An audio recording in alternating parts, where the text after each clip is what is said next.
Bombo at mga ka-Star Nation, bago tayo umusad sa iba pang malalaking balita ngayong araw ho na ito ng Biyernes, ay minarapat ho nating makausap sa pagkakataong ito ang isa sa mga miyembro ng mababang kapulungan ng Kongreso. Walang iba kundi si mamamayang Liberal Party List Representative Leila M. De Lima. Magandang gabi po ang aming pagbati mula dito sa Bombo Radio Philippines. Si Bombo Dennis Hamito po ito, and together with me si Bombo Everly Rico. Welcome to the program, Madam. Okay, i-check natin muna yung communication line ni Representative De Lima, mga kabombo at mga ka-Star Really? Nation. Ayan, ito. Pagbati muna ho para sa ating mga taga-subaybay. Please go ahead po. Yes, good evening. Ayan. Good evening, That's Bombo loud and clear. Dennis Oh, yes, and po. Bombo Everly, as sa mga nanonood at nakikinig sa programa nyo ngayon. Good Ayun. evening. Good evening po. Okay, direktahang tanong, Representative De Lima. Ano po ang nakikita ninyong magiging impact nung magkakasunod ho na pagbibitiw ng mga opisyal ng Independent Commission for Infrastructure? Si Mayor Magalong, and then later on si former Secretary Singson, and here comes another one na si Commissioner Fajardo. So sa tingin po ninyo, anong posibleng impact nito? Nanganganib po yung mismong existence ng ICI. Ano po? Kasi under Executive Order number 94, tatlo po ang regular members ng commission. Isang chairperson, tsaka dalawang regular members. At nag-resign na nga po yung dalawang members. Ang natitira na lang is the chairperson, si Chairperson Andy Reyes. So paano pa po makakapag-perform ng function ng kanyang mandato ang komisyon na yan kung mag-isa na lang po? Because it was meant to be a commission, a collegial body. Tatlo po sila. Hindi po pwedeng one-man commission lang po yan. At kahit nga po nandyan pa yung executive director at nandyan rin yung special advisor, yung executive director si Brian Hosaka, and then yung special advisor si Azurin. Pero hindi po sila regular members of the commission. 3-member commission po yan. So now that the other member has also resigned, just like Secretary Babe Singson, so what commission are we talking about here? So malaking epekto po yan sa continued existence of the ICI unless mag-appoint ng 2 new regular members ang Pangulo. Pero bakit ho mag-appoint ng dalawang regular members na ang dapat pong maging solusyon yan ay palitan na po ng mas makapangyarihan, mas independent, mas transparent, yung talagang mas may malinaw na institutional powers, effective powers na komisyon. Yan nga po yung sinusulong namin sa House na Independent Commission Against Infrastructure Corruption, yung ICAIC, at yung counterpart naman na panukalang batas sa Senado, yung IPC, Independent People's Commission. At nagtataka nga po kami kung bakit ilang linggo na ang nakakaraan na nakapasa na po yan at the committee level.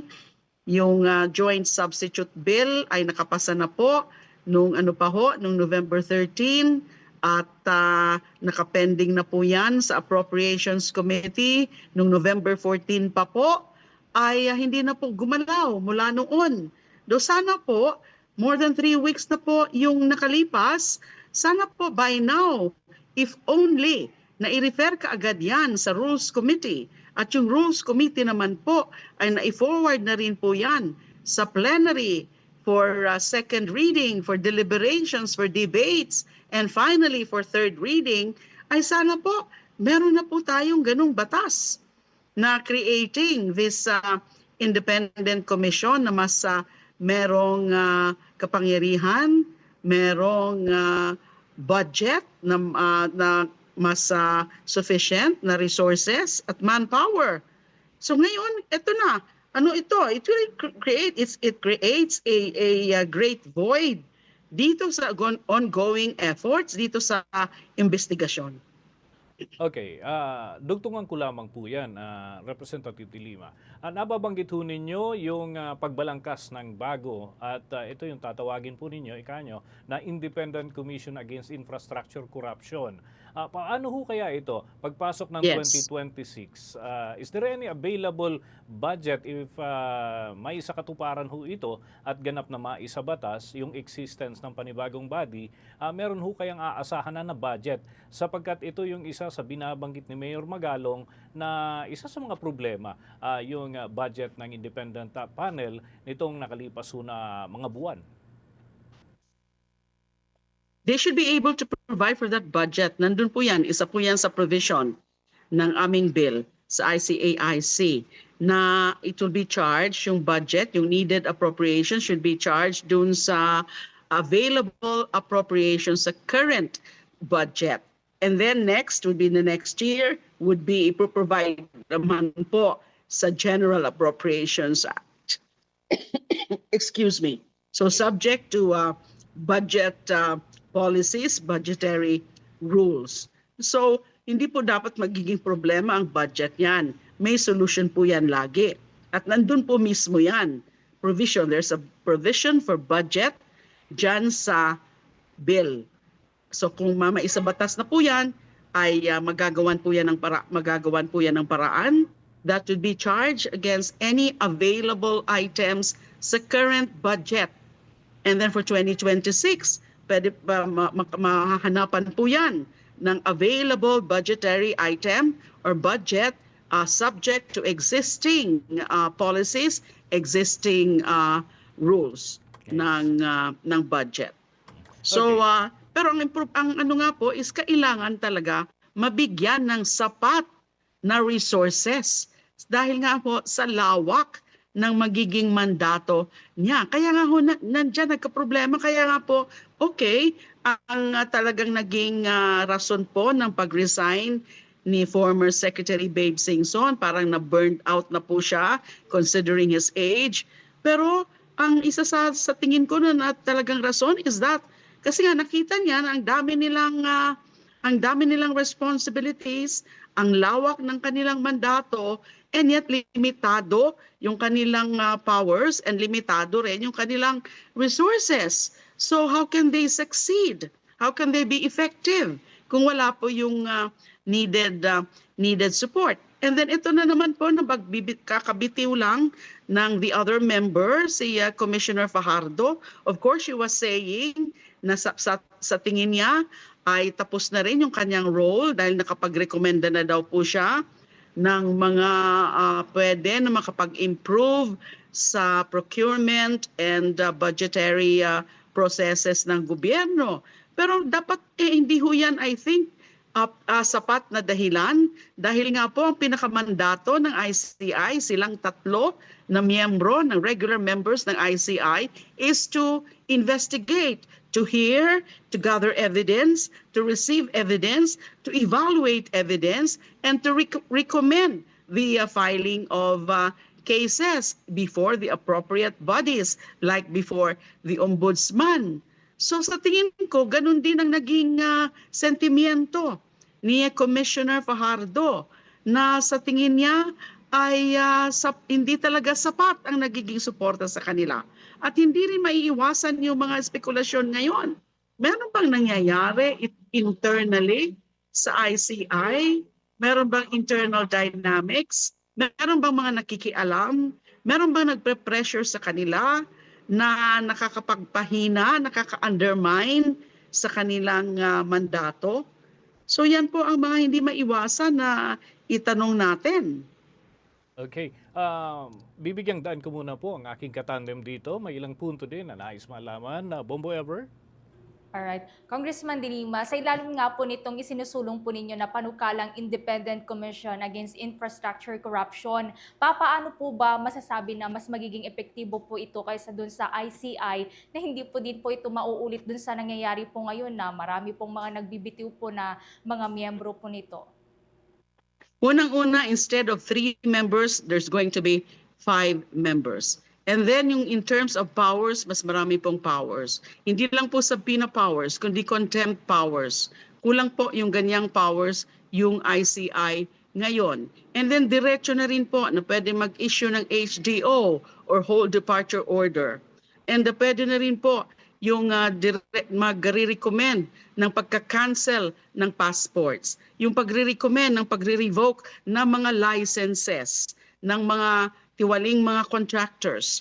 And then yung pwede rin na it's either magre-recommend lang ng further investigation, yung pagfa-file ng cases, administrative and the civil and the criminal cases, ombudsman, or diretso na, directly initiate cases in the proper courts. So wala po yan sa current ICI.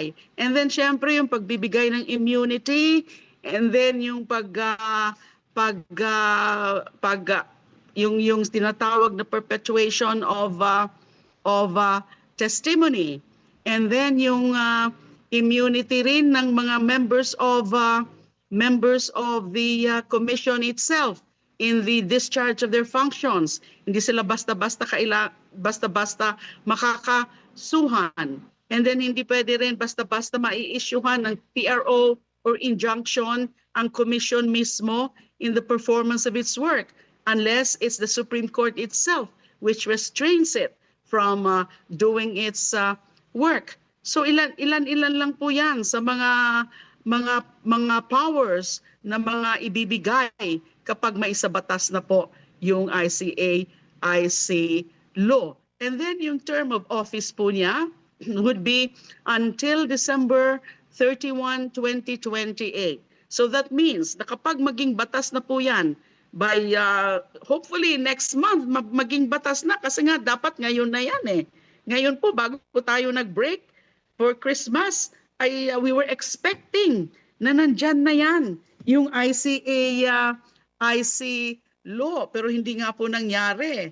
Now, so we're now expecting na baka naman by January 2026, nandyan na yan. So that means merong 3 years pa, 2026, 27, and then 2028. Pero pwede rin po ma-extend if needed.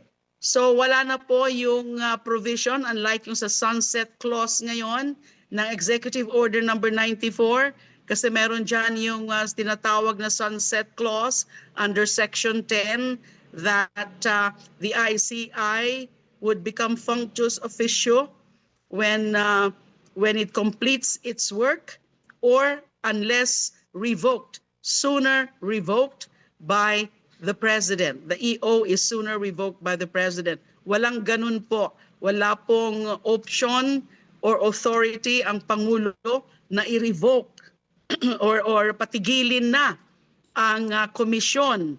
Kasi hanggang December 31, 2028 nga po ang kanyang lifetime, unless extended by law if necessary. So yan po, mga importante po yan na mga features ng komisyon kapag maisabatas na po yung ICA-IC law. Alright. Kamakailan din po lumabas po itong mainit-init pa po na allegation hinggil po dun sa Cabral list of projects and proponents. Ano pong take nyo po dito, Congresswoman De Lima? Will it be one of your priorities, if ever po, na maaprubahan na nga po itong isinusulong po ninyo na mas makapangyarihan na komisyon, dahil hindi lamang po daw mga parang senator, congressmen yung involved po dito, maski po yung mga cabinet officials?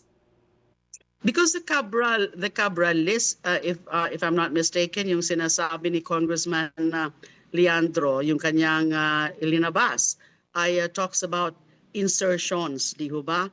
And I think there's a news report about the DPWH saying, o si Secretary Dizon saying na ito ay isasubmit o sinubmit na rin sa Office of the Ombudsman. And I think yung Ombudsman mismo ang dapat tumingin dyan sa usapin ng mga so-called insertions. Yes, kasi yung tungkol nga sa ICA-IC, this has to do with concrete cases of corruption, not only sa flood control, but also sa other infrastructure projects. Kaya yung tungkol nga po sa ICI, sa pagbibitiw ng dalawa ng members ng komisyon, ay ang dami pa po na dapat tingnan ng ICI. Kaya nakakalungkot at nakakaano nga po yan, it's so frustrating na it really creates such a big void. And yung dito sa usapin nga ng pag-iimbestiga, dahil napakarami pa kasi ilan pa lang ang mga naging referrals ng ICI to the Ombudsman for further investigation and for case build-up. 6 sets pa lang ata yun. And then isang set pa lang, isang kaso pa lang ang na-issuehan na ng mga warrants of arrest by the Sandigan Bayan. And yet, paano uusad ngayon yung further yung mga iba pang mga investigasyon, iba pang mga kaso of corruption sa infrastructure projects na hindi naman kakagalaw at this point yung ICI unless nga saklolohan na nitong batas na ito about the creation of an ICAIC law. So doon nga sa yung Cabral list, I think let the Ombudsman look into that matter. Man yun. Alright. Bombo Dennis. Okay. Ilan din punto ang nais kong maidugtong na lamang, Bombo Ever and Representative De Lima. Ito ho kasi, ito yung reaction galing ho sa ating mga taga-subaybay. Baka may mensahe raw ho kayo kay Senator Bato de la Rosa na ngayon ay hindi pa rin nagpapakita dyan sa Senado and si former Senator Trillanes nagbigay din ng kanyang ilang masasabi hinggil dito. Kayo, ano ho ang inyong mensahe sa kanya? Lumabas ka na po, Senator Bato. No point in hiding. Be man enough to confront the charges against you. Akala ko ba you'll be willing to really be arrested and be there and to join your principal there at The Hague. And then ngayon, may napabalita, napalabas na, o nandyan na yung warrant of arrest, and then nagtatago ka. And how about your work at the Senate? Naging absent ka during these crucial moments, na during the budget. Di ba? You're supposed to defend the budget for the Department of National Defense. It's a key agency of government. And yet, wala ka, absent ka. So, what kind of a senator are you? You're a duly elected senator. You have to be brave enough to face the consequences of what you've done before. And kung wala kang tinatago, ba't ka tumatago? But kung wala kang kasalanan, ba't ka tumatakas sa accountability? Ba't ka tumatakas sa batas? Kung wala kang kasalanan, dapat manindigan ka sa innocence mo. But where are you now? Show up. Okay, ako'y wala nang iba pang gaanong katanungan unless Bombo Ever, meron ka pang pahabol na katanungan? That's all, Bombo Dennis, yung mga katanungan ko with Congresswoman De Lima. Okay, with that, thank you so much, Representative De Lima, sa pagsagot po ninyo ng aming mga katanungan sa pagkakataong ito. Magandang gabi po sa inyo. Magandang gabi. Have a blessed New Year. Thank you. Thank you. Mga kabombo at mga ka-Star Nation, nakausap po natin si mamamayang Liberal Party List Representative Leila De Lima, kaugnay ho ng ilang punto at ilang paksa may kinalaman dito sa mga usaping napapanahon, mga kabombo at mga ka-Star Nation. For the most trusted source of news and information, visit our website at www.bomboradio.com. Follow us on Bombo Radio mobile app, Facebook, YouTube, TikTok, and X, formerly Twitter. Like, share, and stay connected. Anytime, anywhere.